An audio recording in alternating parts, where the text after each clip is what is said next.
Good morning. Good morning. What's happening, family? Welcome to the show.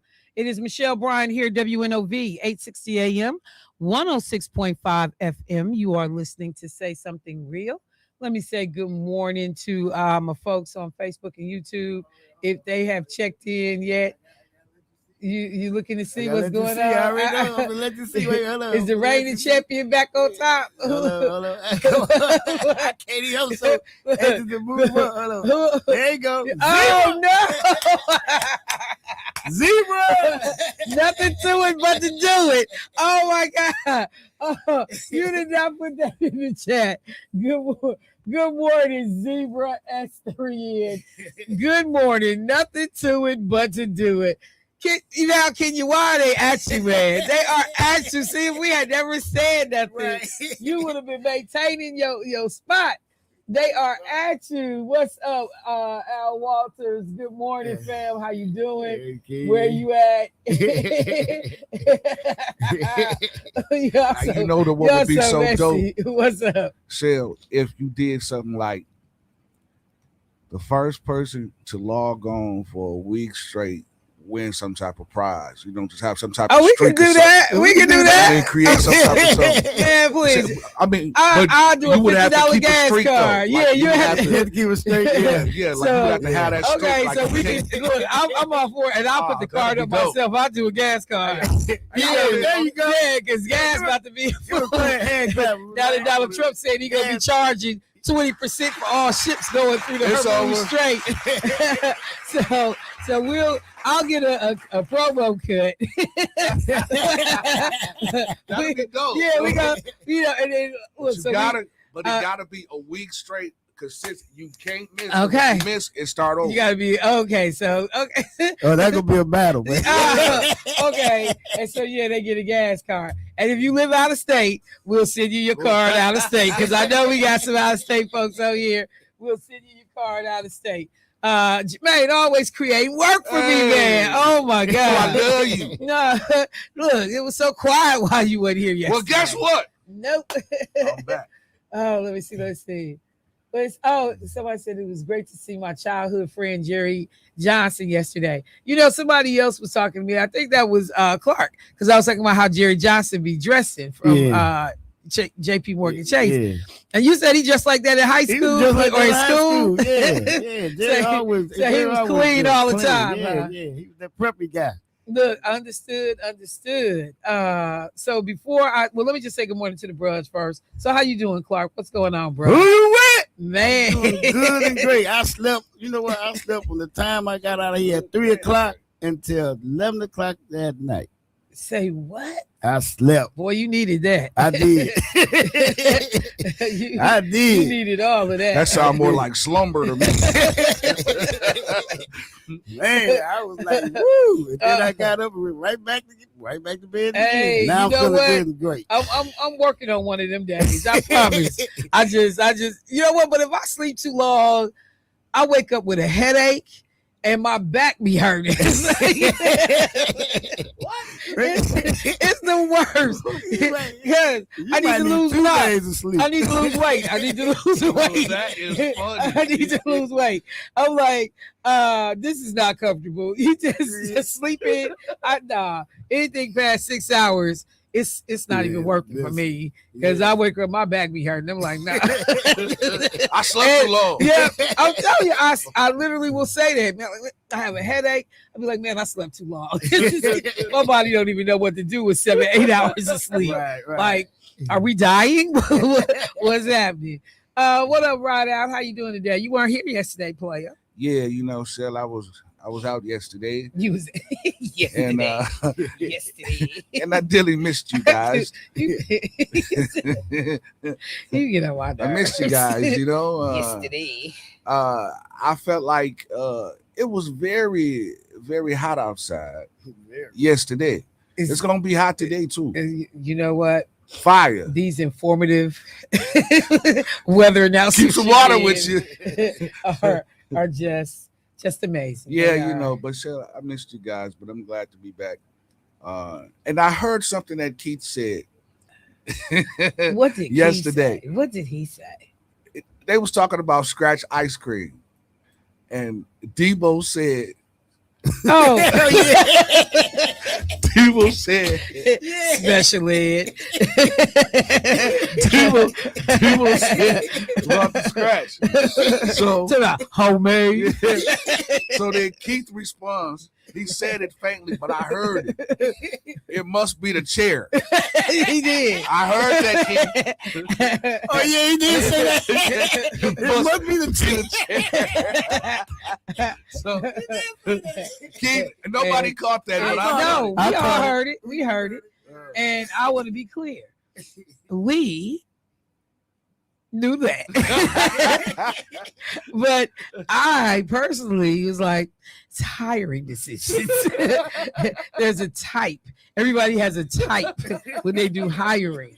And y'all are the type. I'm just telling you. So yes. But other than that, Jill, I'm You doing good? great. And I ain't gonna take some time because I know we got some very Man, important it's stuff stuff to we gotta address. get to. I got the county coming in this morning. But let me start off right now with where is it? Nope, it's in my photos. So there was a post on social media yesterday. Photos. You know, one of the things I always talk about is you got people that's out here working on behalf of the community, and frequently they don't take care of themselves. Some of their own personal stuff falls by the wayside. They use their own money, and it's a running joke between me and some of my friends. You'll be broke and sick messing with the Black community because you're always in your pocket trying to figure out how to help somebody through a situation. And sometimes you do it at the expense of your own stuff because you're like, you know what? I'll get it back. I got a job. I got resources, so I'll be able to make it up on the next pay period. So, yeah, let me go and help somebody with this now. Or, you rip and run. Like I was just telling Clark, I was like, man, if you walk in the house this morning, because me and Lakeisha got so much going on. If you walk in the house this morning, it looked like ain't nobody straighten up this house in 100 years. And I mean, now you heard the difference. So I ain't say ain't nobody clean this house because the house is always clean, but it ain't straight. Yeah. So, we got piles of files right here. And, we got the HBCU college tour planning. We got the NAACP auction stuff planning and, stuff coming in. Then she got 17 projects for the links and the AKs. I got Delta stuff. I mean, like it is madness in this house. We just looked at each other yesterday. We both sitting at the kitchen table, computers up. We getting down to like 12:30 in the morning and finally was like, man, I got to go to bed. I was like, I'll see you later. And she was still up when I went to bed. She was still up working. And, but we looked around at the house. It was like, man, ain't nobody about to mess with this house. That's how crazy it gets. So I said all of that to say that when I think about somebody that is always putting the community ahead of themselves, and sometimes to the point that this brother, can financially be strapped because he's giving everything, helping people. Now he is having his own crisis or situation. Vaughn Mays. Vaughn has been in the studio, I don't know how many times over the years. Every time he comes, it is about a program, a lock-in for the kids, a program in the parks event, a, security type situation for the community, partnerships with 414 Life, toy giveaways for kids for Christmas. I mean, you name it, this brother's name is attached to it. Well, evidently, Vaughn experienced a fire at his home. Really? And so I don't know how bad things are, but the way it was described, it was devastating. And so there is actually a group of folks that have come together to do a fundraiser now for Vaughn. The person who is normally helping now needs some help. Oh my God. So this group is Faith in Humanity. We walk by faith, not by sight. Presents a fundraiser for Vaughn Mays and his family after a devastating house fire So today, July 14th, from 7 p.m. to 11 p.m., they are going to be over at this place called Freight 38, which is 838 South First Street, where they will be accepting donations to help Vaughn, get back on his feet after this house fire. And there are a number of folks that are helping out. But if you can't make it, you can do online donations to Vaughn at Cash App, Vaughn, Vaun, Mays, Maysmke. That's his Cash App, Vaughn Mays MKE, VaunMaysMke. He's on Vimo, same thing, Vaughn Mays MKE. And on PayPal, it's Young, YUNG, capital LAMKE. So it is one of those rare times where the person who typically is on the giving end is now in need himself. And I encourage people that, if you can help out in some way, to please consider doing so. I will be making sure that I do that. Oh, somebody said put a dollar sign in front of it on Cash App. Even though I found on Cash App, if you just type it in, they'll add the dollar sign. But this is one of those times that, again, this is somebody who goes above and beyond, has always done it as long as I have known him, never asked for anything for himself. And I have watched him, when programs fall short, funding does not come through, he goes in his own pocket to make sure that that program is successful or that the people in the community have what they need. And so now here, this brother finds himself in this similar situation. So there's a lot of people know this brother. Yes. And Clark, on the screen, Vaughn's name is Vaun. Thanks for pointing that out, family. But so let's if we can do anything to help this brother, because God knows he has been there for other folks when they couldn't be there for themselves. I mean, the work that they do in their community group. I have seen somebody say, hey, domestic violence situation, we got a woman and child needs somewhere to go, and they start scrambling and figuring out where this woman is going to go. And it's just crazy work, first on the scene when a lot of, horrific crimes happen in our community. So his brother needs some help this, today. And if there's anything we can do, and I know, everybody's stressed thin. I get it. Don't hurt yourself. If you can't send up prayers for him, and then I will find out. I'll reach out to him and find out if there's some physical things he needs, because people may not always have money, but they like, hey, I got some extra this, or I got, table set down in my basement I'm not using, if he needs a new table and chairs to get him back on his feet. So I'll get in touch with him and figure out what's happening and what he needs. So I just wanted to flag that this morning. A couple of local things before I try to work in some national news. And I'll give an update on the young sister and her child who we have been helping here at the station. Let me just say that her situation has not changed a lot. We are still helping her, waiting for, certain things like her ID to get, done. Cause she was from, I had an out of state ID. And so that kind of holds the process in place. But when I tell you that this woman would have still been on the streets, she would have still been on the streets. And, I just, you may not always be the most religious person, but boy, you talking about faith and understanding that other powers were at play to make sure that you're okay. That's what this moment feels like. Listen, I promise you, she told me when she got in the car that she prayed to God for help. She prayed like, God, what am I going to do? I need help. and just picking her up from the, because I had asked about her when I came in, because Right. I haven't heard anything. So I was like, "How was the young lady doing?" And when you told me that, I said, "What?" Yeah, we still doing the exact same things. It's just the resolution is there. We just got to get just what you got to have to hold you until you get there, because like I said, she had an out of state ID.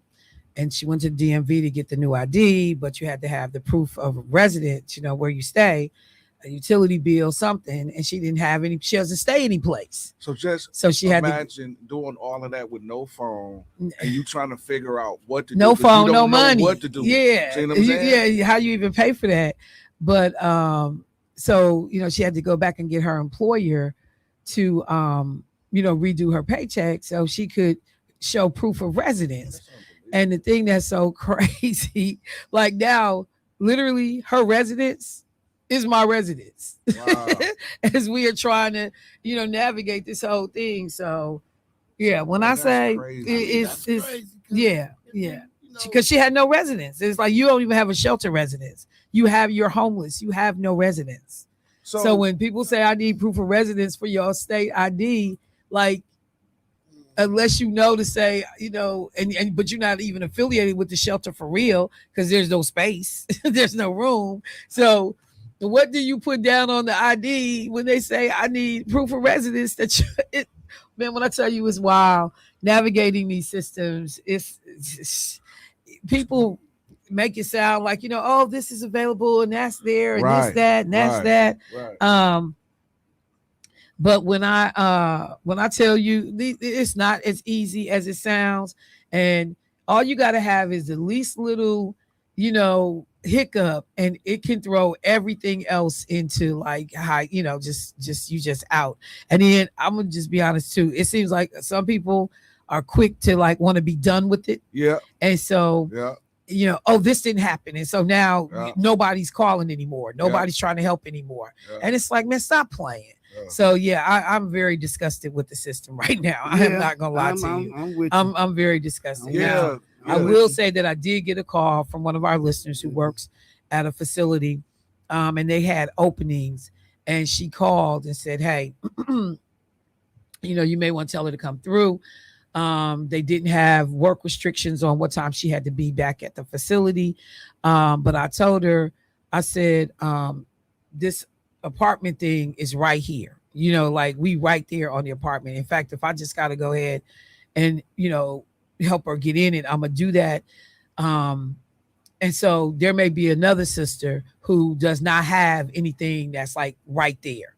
Right. And, so leave that spot for another sister who has nothing, that we don't know. Like literally there is nobody helping. So I just said, no, we almost got her across the finish line.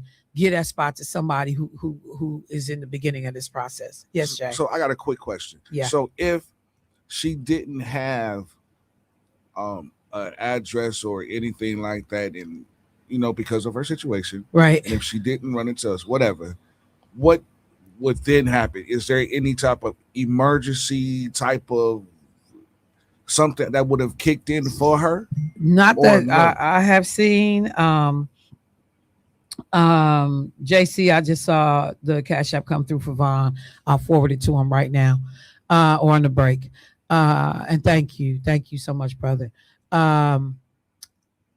If like I know there's some places that like you could use their address, like some of these agencies, they'll just tell you use our address.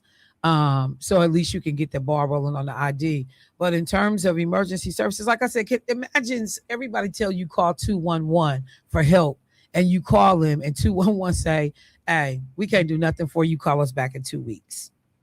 Why would I call you back? Call us back in 2 weeks, and that's exactly what happened. But I'm saying, well, why would I call you back in 2 weeks when I need you now? And I mean, but the sad part is, 2 weeks later, she still could have, like, if you hadn't been able to kind of find folks to kind of figure out some things for you, you still need help. Still need to say this. You in the same situation you was 2 weeks ago. Right. So anyway, let me move on. Let me take my first break. And then when I come back in, I'm gonna try to run like 5 stories together before Milwaukee County comes in, and we will pick up when I get back. Be right back, y'all. Bryant on WNOV. Yeah, welcome back to the show. You know, we read your little comments on Facebook and YouTube. What is this mess about me? If we get a contest and we get 100 likes for a straight week on YouTube, you'll wear your hair without a hat for a week. You know what? This ain't about me.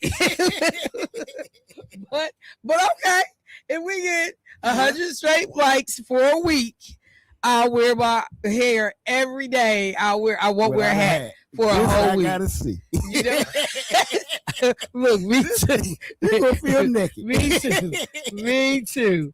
People don't understand. I wear hats all the time. This ain't for this radio station. I wear hats every day. But okay, challenge accepted. What's going on, Colorado? I see you, fam. How you doing? Okay, so a couple of quick things. Heat advisory today.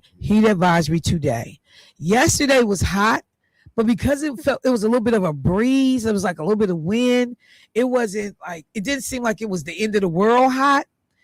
But it was still hot yesterday. If you were out there for an extended period of time, you understood it's hot out here. Today, 99 degrees.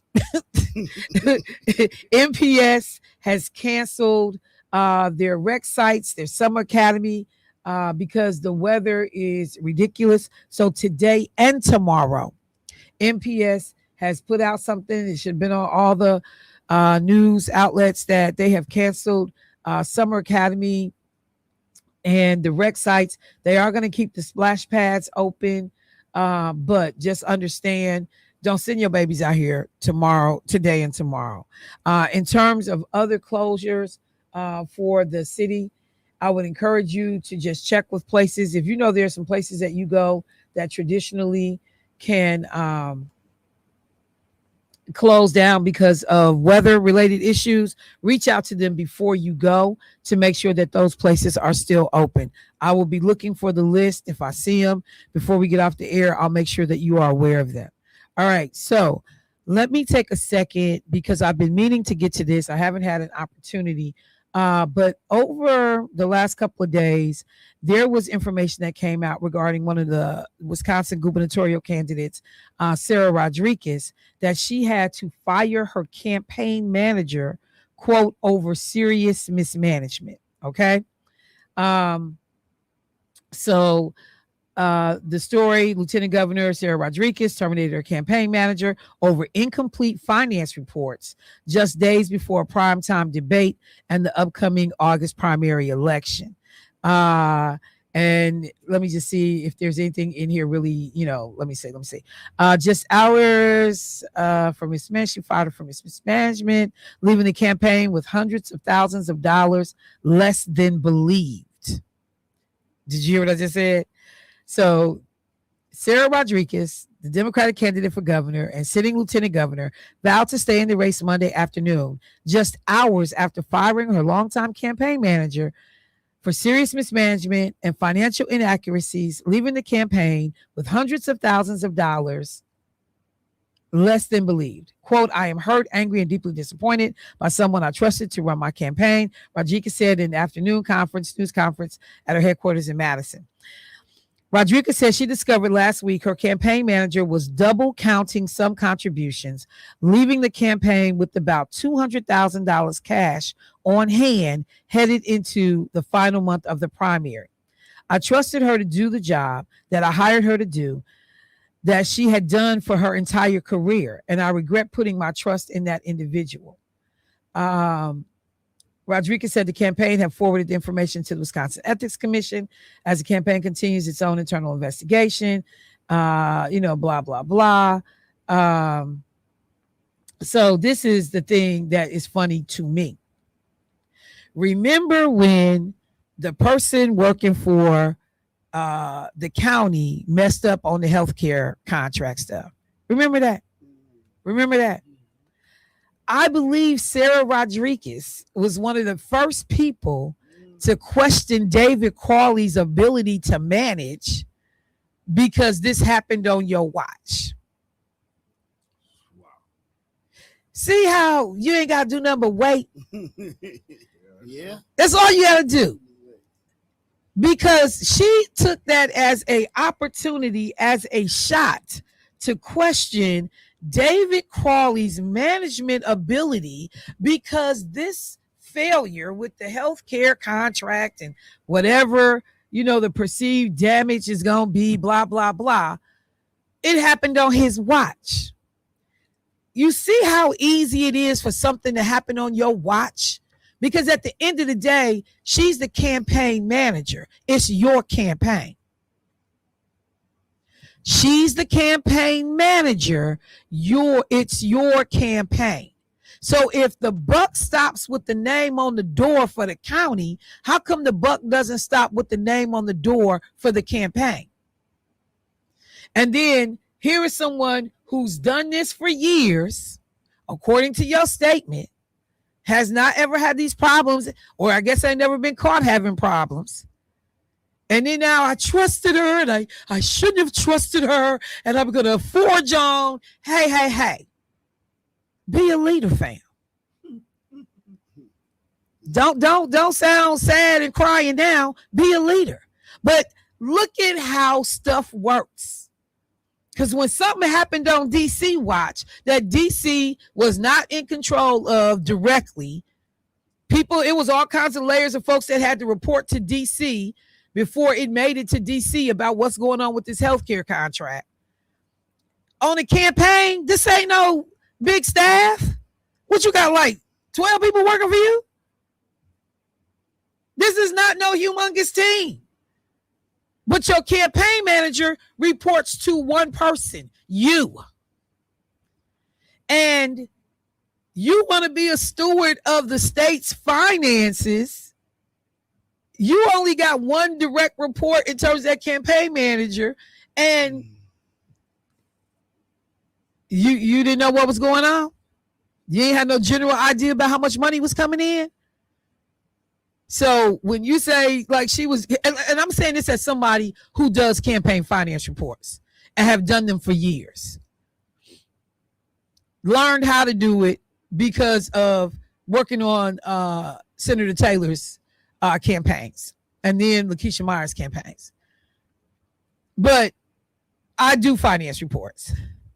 And there's one thing that's easy, and this is why it's all interesting to me, because the bank statements will tell you what you got in the bank. So while you may do double entries on the finance report, that actual information that you type it into the computer and, it's going to the Wisconsin Ethics Commission, or I forgot the name, whatever the agency is, that, where the reports go.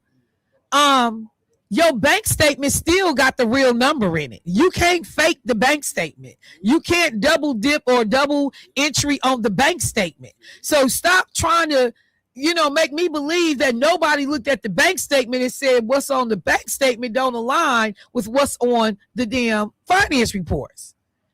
Who's watching the bank statements? So no, ma'am. No.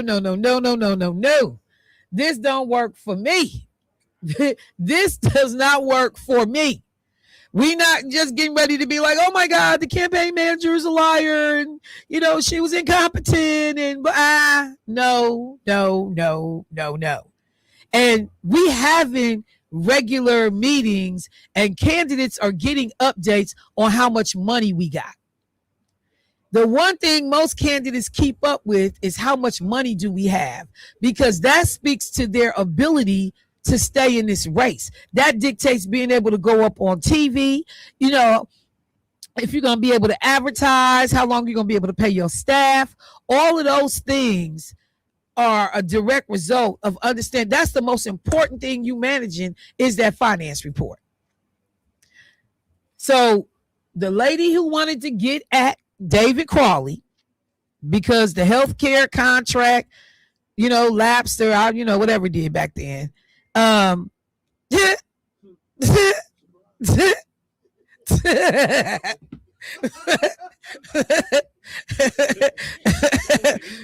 I'm just saying, because you ain't managing. How many damn people work at the county? Let me see. How many people work for Milwaukee County? Oh wait, about 6,000. So David Crawley could at any day be called to the carpet for what one of his many thousands of employees do. Again, I don't know what the exact number of her campaign team is, but if it's over 12 or 15, I would be stunned. The operations, even for a governor's race, are not that big, not in terms of paid positions. I would be stunned. So I got to go to break, but I just want to say to Sarah Rodriguez, Right.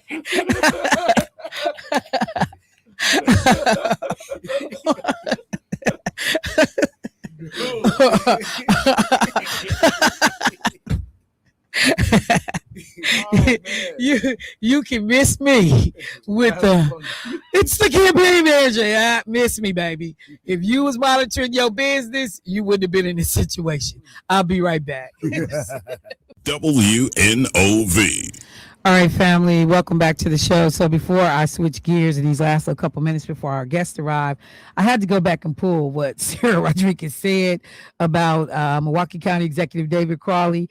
In February of 2026, Lieutenant Governor Sarah Rodriguez criticized Milwaukee County Executive David Crawley's leadership after his administration's benefits director allowed the county employee health insurance contract to lapse. Rodriguez called the incident, quote, a breakdown in leadership, expressing concern for county employees and retirees. So where the hell is your breakdown in leadership? Because you don't even have a big team. You got like 12 people. Where's your breakdown in leadership that your campaign manager, and this is a funny thing. So I'm like, so your campaign manager is also the person who does your finance reports. Now, this does happen, but on smaller campaigns. Like I could be the campaign manager and the person entering the finance data, even though you do have a treasurer for your campaign. But on a gubernatorial campaign, you tend to have a campaign manager and a finance director, or a person doing your that handles your finances stuff. And they're not the same people. So I'm wondering now about the operation overall, because if you are a well-financed organization, those are not the same. The campaign manager is not filling out finance reports. They're not doing that. And they're not, like double. I don't understand how none of this works. But all I just have to say is just sit and wait. While we're talking about money for a second, let me just say that my heart goes out today to Bootsy Badass. So some of you may be familiar with the Baton Rouge rapper, Bootsy Badass, and he is demanding a refund from the Donald Trump administration because he paid a Washington lobbying firm $600,000 to help him seek a pardon from Donald Trump. Now, I don't think he's asking for the whole 600 back. I think they said he's only asking for 300,000 of it back. But after paying $600,000 in a failed effort at a Trump pardon, Bootsy Badass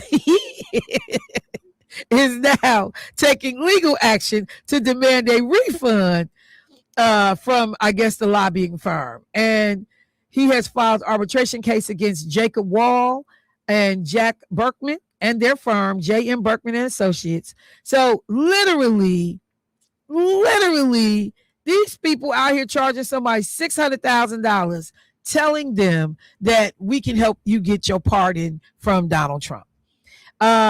People have said that the Trump administration is a pay-for-play, entity. And I guess somebody said Boosie found out Trump was ratchet. If you know anything about Boosie's music, then you'll get that inference. So I just want to say my heart goes out to this brother who spent all his bread and, has now not been able to get his money. I'm going to come back to bread in a minute because I want to hit Jay-Z for a second. But I also want to just take a second. So there has been an announcement out of South Carolina about who would replace Lindsey Graham in terms of completing his term since he has passed away, and his sister. I'm sorry, Clark. What'd you say? I said that this morning. I'm like, what? His sister? So Lindsey Clark's sister is going to complete his term. And the thing that's interesting, and some folks who went to HBCUs took great joy in telling me, is that she is an HBCU graduate. So she evidently graduated from South Carolina, and let me see, Lindsey Graham's sister, so I can get the name of the school correctly. But I wonder if she'll be an ally in terms of the attacks on HBCUs. HBCU graduate. I just want to make sure I got the school right. Hang on. Yes, Lindsey Graham's sister, an HBCU graduate. She went to South Carolina State. And some of you all may have been in class with her. Darlene Graham Norton, an HBCU graduate, is temporarily taking over Lindsey Graham's seat. Come on, fam, get out of here. Okay, I'm not going to do it that way.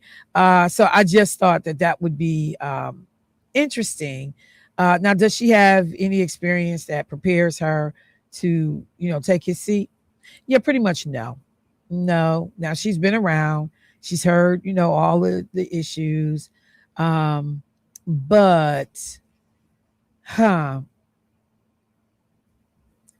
she I don't know what qualified her to get the job. I don't. I don't know.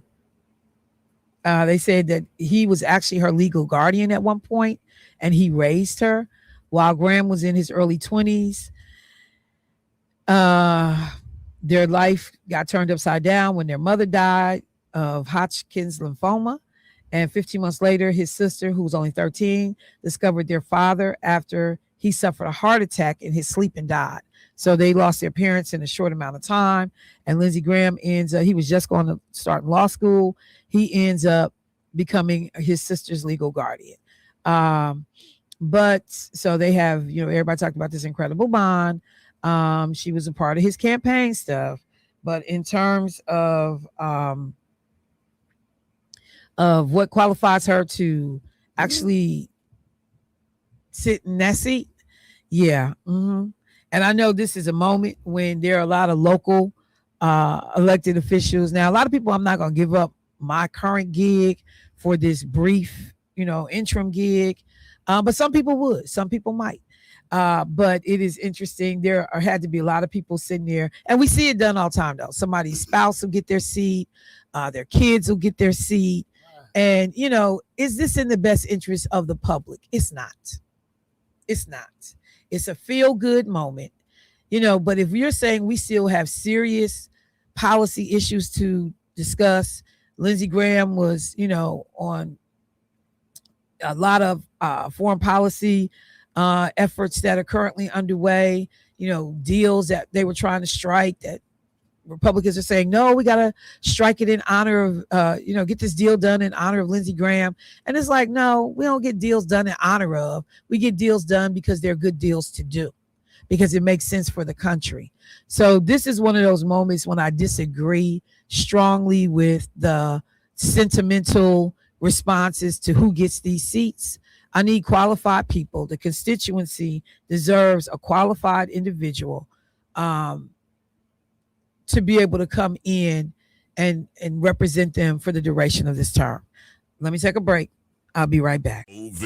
All right, family, welcome back to the show. Before I went to the break, I told you I had some guests coming into the studio, some folks that are here working with Milwaukee County. And, this is the first time I think that all three of the individuals that are joining me in the studio today are with me for the first time. This must be the Fly Squad that, you got the look, the swag. They look like these are my people up in here. What's happening, y'all? How y'all doing this morning? Good morning. I'm talking about fly earrings, fly glasses, the jewelry. I mean, the sleeve on the tattoo, killing the game. Yeah, these are cool people that work for Milwaukee County. It is a pleasure to welcome you to the studio. So first of all, let me do quick introductions for the folks that are watching on YouTube. And Brother Amir, I'll start with you. Let folks know who you are, your title, and how long you've been in your role. My name is Amir Grooms. I'm an outreach lead with 414 Life, and I've been in this role approximately 2 years. Okay. And I'm a credible messenger. Perfect. Good morning, everyone. I'm Venisha Kendrick. I'm the Community Violence Intervention Program Manager within Milwaukee County. I've been in this role a little bit over a year, but my work within violence prevention has been since around 2018. Okay. Supreme Rising. I'm Fabiana Guzman. I am with Advanced Peace. I'm the strategy manager, and I've been in this position for a little over 2 years, but I've been doing this work for over 20. So just real quick, so are these all programs either connected to Milwaukee County, individual programs? Venisha, kind of explain that piece for me. Sure. So the programs that are represented today, Credible Messengers and Advanced Peace, are all connected to Milwaukee County, DHHS, CYFS. I know I'm probably going to say a lot of letters, but Department of Health and Human Services, Children, Youth, and Family Services. So yes, these two programs fall in that space. So first of all, I'm just going to tell you, and I don't know if any of you were familiar with Keon Jackson Malone, but it's hard to have this moment and his name not be floating around in the atmosphere. He was so proud of the work done by 414 Life. He was proud of his connection, to being a credible messenger viewed in that capacity. And I mean, he had me meet some of the original OGs from Chicago, who had been initiating some of this work on that end. So this is a bittersweet moment because this was work that this brother, my former colleague and nuisance, who stayed at our house eating up our food even when we weren't there. But so this is cool to have you all in. So welcome. Yesterday I opened up the show and Clark talked about it was a hit and run. 2 people ended up losing their lives. He ended up getting to the scene. He actually knew a family member, or one of the people that lost their lives. I confused it with the double shooting that we had around the same time. And then I said a couple of days before, I'm over near like 27th and Congress over there. I see the yellow tape, dropping the young man off to go to an appointment. I go back to pick him up. We can't get through. We're navigating. So we end up leaving. Then his phone pings and he was like, no. And, I'm driving. I'm like, what's wrong? He said, this local rapper, 23 years old, that was him. That's what's going on, And so everywhere I turned this week and then the last week, there had been some conversation about violence in the community. Mm-hmm. So there are a lot of folks that, they're frustrated. They're trying to figure out what are we doing. And you'll hear people say, what's happening, man? In relationship to community violence intervention, or CVI, a lot of folks have heard that kind of bandied about, but they simply don't understand what that is or what that means. Can you all help us with that? And I'm not sure who wants to field the question first, but help us with that. Sure. I'll hop in real quick. Okay. So when we talk about CVI, or community violence intervention, it's a public health approach that's driven by data. But I do want to say it's not just driven by data. It's also driven by lived experiences. It's also driven by what we see, what we hear, what's taking place in the community. And it helps us to not only understand what's taking place by way of, in regards to violence by way of the perpetrator and the victim, but it also helps us to understand how to gather resources around both parties. So one thing in particular, we pay so much attention to, we see that the victim, there's so much that's happening. Someone got shot and, or somebody's been impacted by violence. They're the receiver. But then also, how do we look at it from the lens of providing resources even to the family of the perpetrator? Or, for example, I've never heard anyone say providing resources to the family or those connected to the perpetrator. Of this act. But one of the things that we often say in our community, when you go to jail, everybody go to jail with you. Exactly. Or when you pass, the family of that perpetrator is equally impacted. Exactly. So that's the first time I've ever heard it referenced in that way, though. But please. Yes, ma'am. And I was just somewhat deferring to Fabiana and the program that she manages, which is Advanced Peace. And I'm pretty sure she'll give some more insight to that program. But that program is centered towards youth and young adults, or just adults in general, who not only have witnessed gun violence, but also were perpetrators of violence. And so, Fabiana, I don't know if you want to give a little insight to AP? Sure. But I also want to just go off of what you were saying as well. We're using the term credible messengers. So it's people from the community who are trusted, that can come in and share the resources, that can talk to the people. 9 times out of 10, somebody in the field is connected to the incident itself, whether it be the perpetrator or the victim. So with Advanced Peace, we deal with those that are at the center of cyclical retaliatory gun violence. So that means either you've been shot, you've shot someone, you have an open gun case, or you're an influencer and you have that capacity to be able to tell somebody, hey, let's go slide over here, So we jump in before it gets to that point, because we have built those relationships in the community, so we know who's who. We have neighborhood change agents, which are our NCAs, and they carry a caseload of about 6 to 7 we call fellows. And then we welcome them into the fellowship. Now, it's a process, because they're not willingly ready to come in and be like, oh, yeah, let me be a part of your program. Oh, absolutely not. So just because we have a way in, it takes sometimes up to 3 to 4 months to reel them in, to show them, to, let them understand that there's more to life than what's on the block or what you've been given, So bottom line, we are dealing with those who are having an impact on the gun violence when it comes to cyclical retaliatory gun violence. So that specifically. So we're dealing with the shooters that are having like the active beef in the communities. So just for a second before I get to the next area that, kind of springs naturally from the conversation, I just got to go back when you talk about the ability to get people to come in. And you said it could take 3 to 4 months. As somebody who has worked in a different iteration of my life, I worked in social services, and I dealt with like a lot of the kids that were the throwaway kids, the hardest cases.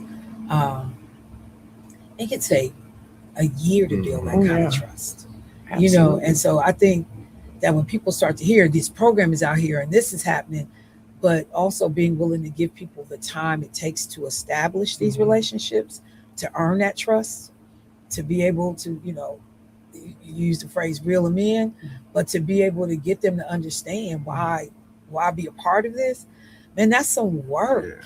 Oh, it most and it's definitely 24/7. Absolutely. Well, we go by 25/8. 25/366. 366. So go ahead, Amir. I was gonna say it's a thing. Exactly what you said, that change takes time. Right. Community norm change takes time, and we prescribe to it. It could take up 16 months to 2 years to really see the change that we want to see as a whole. We can see it little steps by little steps. Oh, he going to school 3 days out the week. Or do me a favor, just for a second, expound on that. Because I don't know I know in reality a lot of people just dealing with your own family, because we all got trifling family members. I might be one of them, but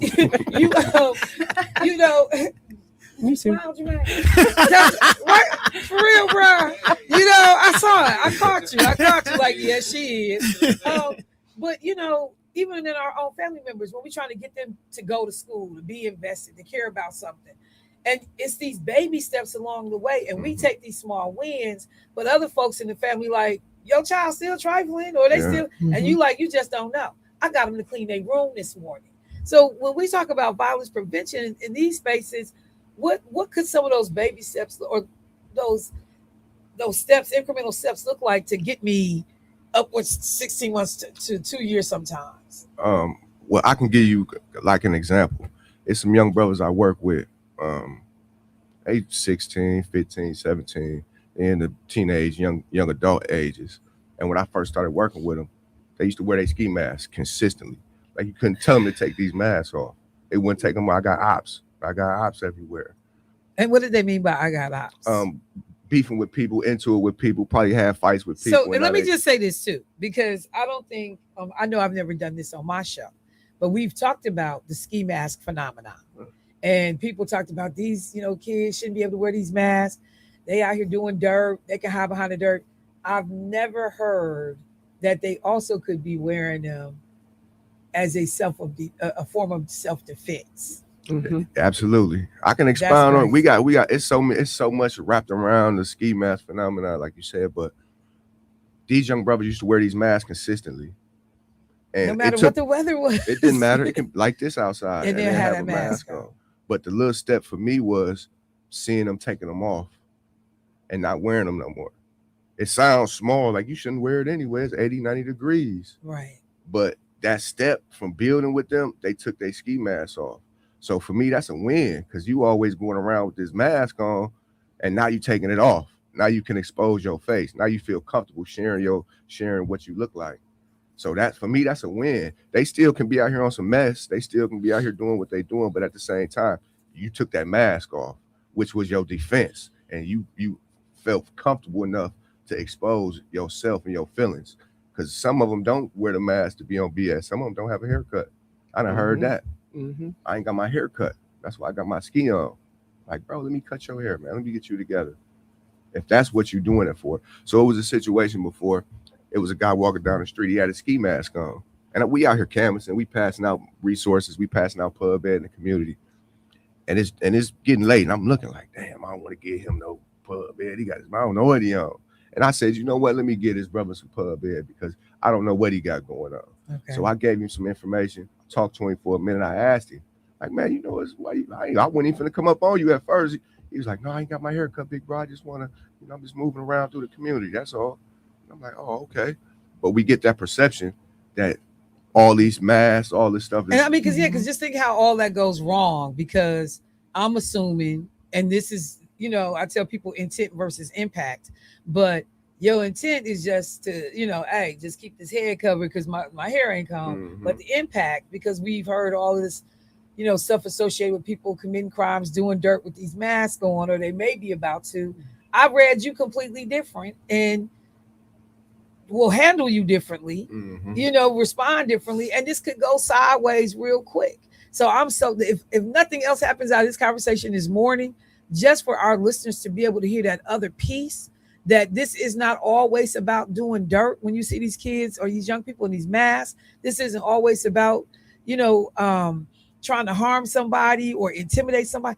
Never would dawn on me. But I know I work with some young people and they won't have a mask on, but they got these things on their head, like little sleeves. And I'm like, fam, you can't wear that to work today. Well, my hair ain't cold, man.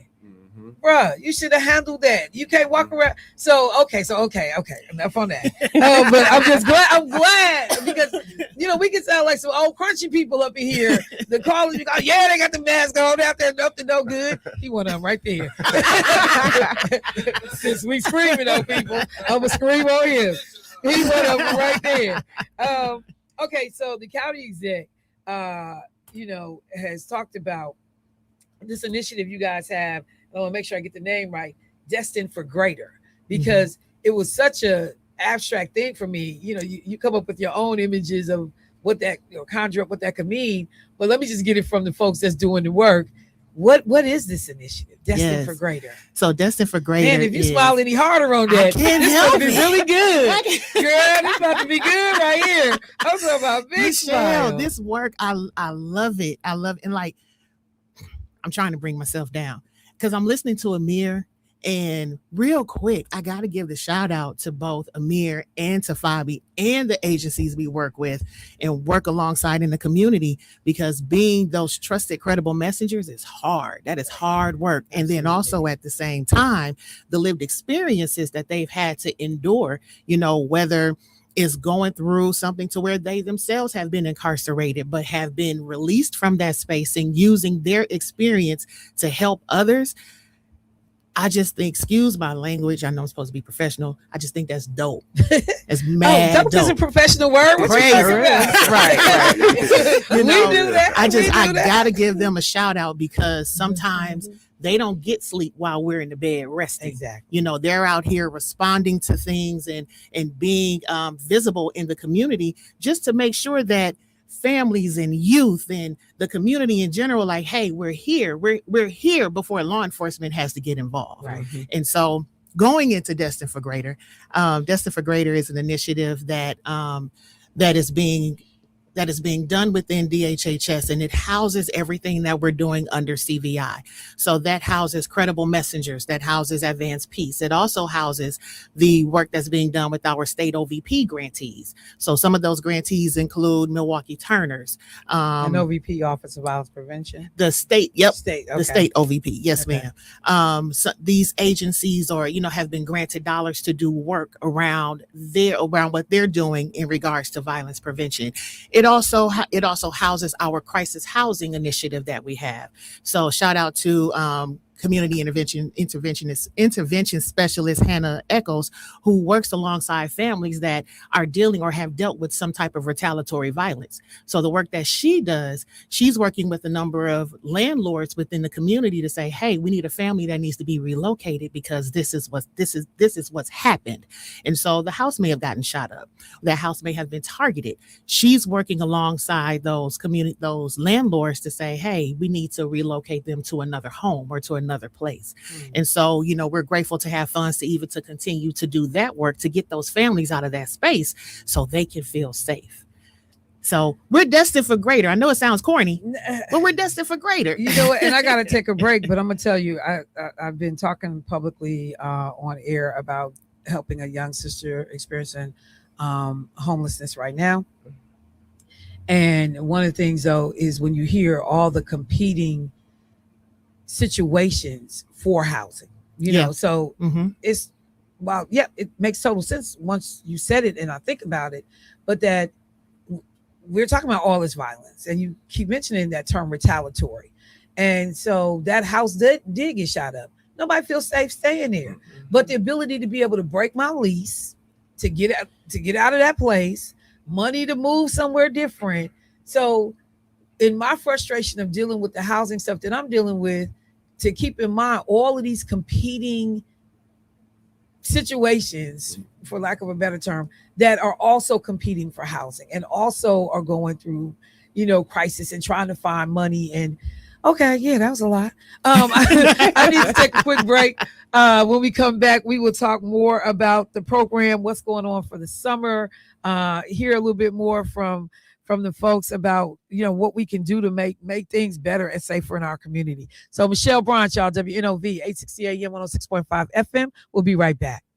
All right, folks, welcome back to the show. So we have a stellar lineup of folks in the studio today to help us talk about an issue that many of us, in passing, in the barbershop, at home, turn the TV on, like, Lord, we got to do something about what's going on in our community to address violence. And how, and it's not even sometimes just about addressing violence. You hear people genuinely say, I want better for our children. I want better for our community. This isn't just about stopping crime. I want people to have a good quality of life, and for some of these kids and some of these young people I've talked to, the stuff they've seen, it's amazing you still standing. And B, I understand to some extent why you see life in the jaded way that you do. And sometimes, like not valuing your own life, yet alone someone else's. Amir, you are out here working with the Credible Messenger program. Can you just take a second and just kind of talk about that, what that means? And to the point that I was making about, somebody being able to say, hey, fam, we've been here, did that. this is the conversation to keep you from going down that path? So me, I did an extensive amount of time in prison. Okay. I did 18 years in prison when I was a young adult myself, and growing up in the same circumstances, coming home with a different understanding and a little education to understand like some change. I wanted to do community work. I wanted to be involved, and the Credit Messenger program specifically is designed to use people with a lived experience like myself that has some credibility still in the community to go out there and still work with the people that the police can't work with. The police can't get a hold of. The police can't just go into their house and talk to mom, sit on the couch and say, hey, what's going on with sis? What's going on with little bro? How can we help?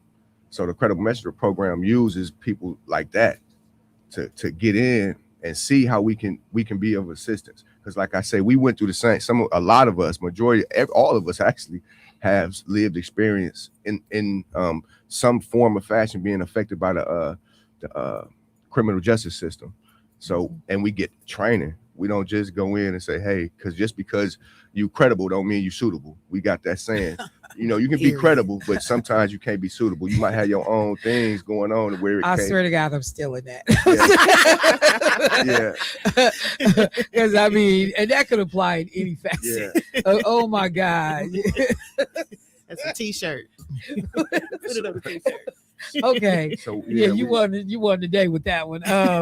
So and the thing that I think about though is like I still run into so many people that don't know these resources and services are out there. So I don't even know how somebody, gets tapped into a 414 Life or Credible Messenger program. Fabiana, how do people even know about these resources, man?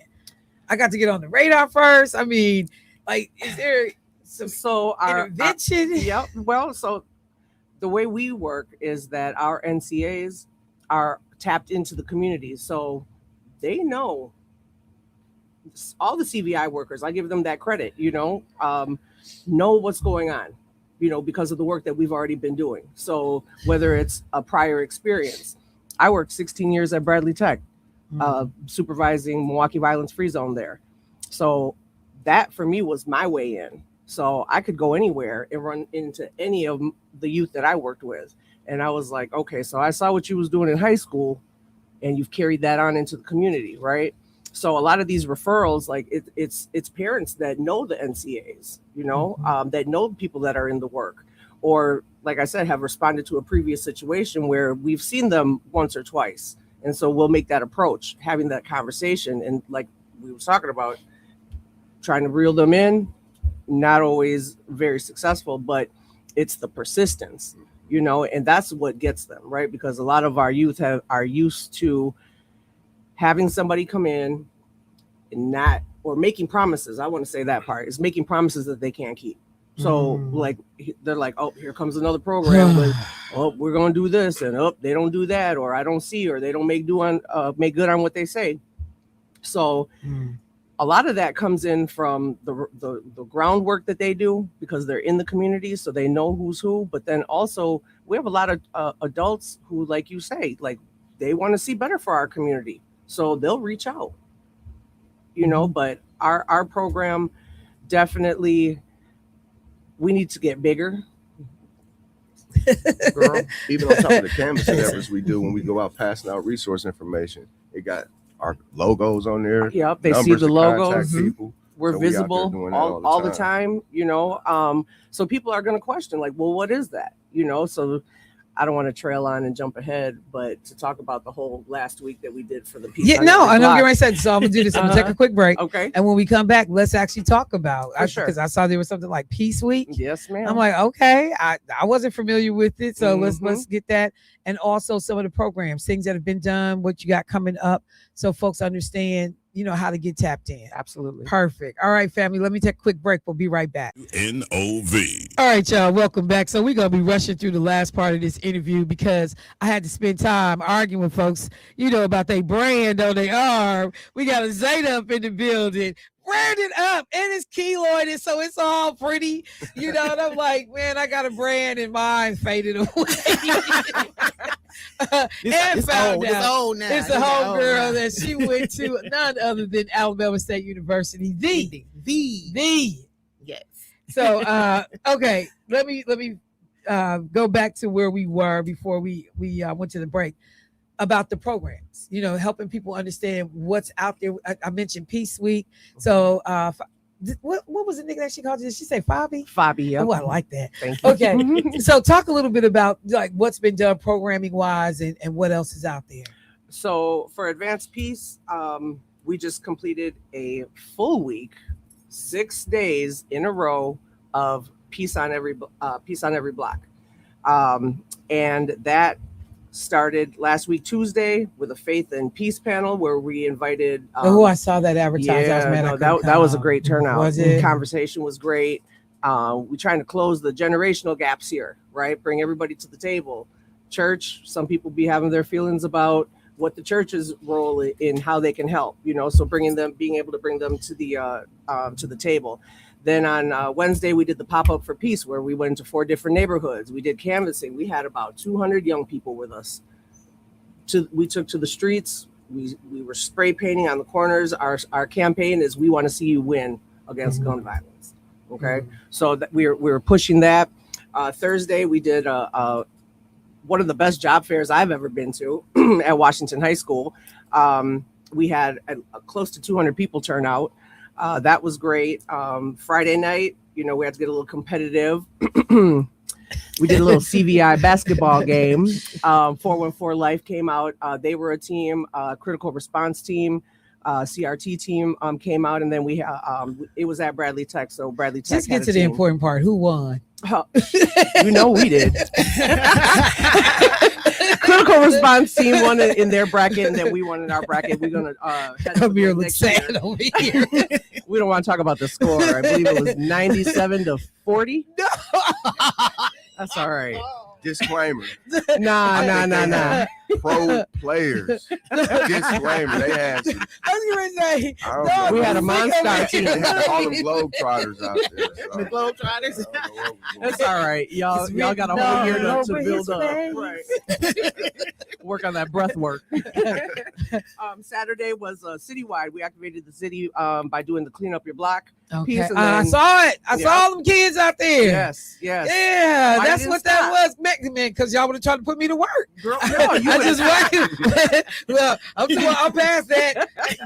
Good job, young people. Good job. That was you. That was me. Okay. And then we wrapped up on which that was the Sunday part on Fond du Lac and Melvina, which was the pray over MKE. So we opened in prayer and we ended in prayer. That was great. And more to come. We're Advanced Peace is not done. We're coming out with a little bit more things. We'll keep y'all in the loop on that. But people can go either to the Milwaukee County website. You want to drop that? Absolutely. So if you go to the Milwaukee County website, just put in Advanced Peace, and you'll actually be directed to the Advanced Peace website. And I do want to also mention, when we're talking about Milwaukee County DHHS, we focus on no wrong door. So any door that you come through, whether it's, a housing door, but you need something different, we want to make sure you get to the right room. So when it comes down to the work that we're doing, it's essential that if you need access to those resources, be it CVI, be it BHS, be it veteran services, whatever the case may be, we want to make sure that you're directed into the right space. And so very quickly, there's the Children's Resource and Referral Line, 414-257-7607. The crisis line, 414-257-7222. So we want to make sure that if you need those resources, it's there. Okay. It's there. Let me end here. And Jay, I say you. Let me end here. Amir, if you had to give one message to parents, children, folks listening about this work, what we got to do to kind of turn things around, what would you say? What I would suggest would be more present. Know what your young people doing. Know what they got going on. Talk to them, because some of them just really need to be talked to. They need time. And if we ain't giving them that time, somebody else will. If we ain't teaching our kids, somebody else gonna teach them. Mm-hmm. So it's imperative on not only the parents but the community. Because when I was growing up, that's what it was. It was real community. Neighbors was able to check you without having to worry about your parent coming over there and standing on you because you said something to their kid. Back then, it was more. It takes community. a village. It takes a village, absolutely. So it's more like just be aware, be present, talk to them, build with them, see what they're doing, see what they like, see what they got going on, and invest in them. All right, well, folks, that is the show for today. Thank you so much, everybody that tuned in. For the competition we got going on YouTube, Facebook. We gonna get the rules set up for the first people to check in, and you're gonna get a gas card. And yes, if we get 100, 100 likes, then I'm gonna go a whole week and not wear a baseball cap. So I'm getting ready to be mad at them. So that's the show. Thank you so much for you all coming in. I appreciate it. The door is always open. If there's a program you need us to, hype up, talk about, please stop through. If it's something going on, we need to know. You don't need an invitation. You ain't got to come on the department. You can just call up and say, Michelle, we need to get on. For sure. All right. That. All right, family. That's the show for the day. Thank you to the bruds in the studio. Clark Kent. Man, just you, because Jay was over here throwing shade. Yeah.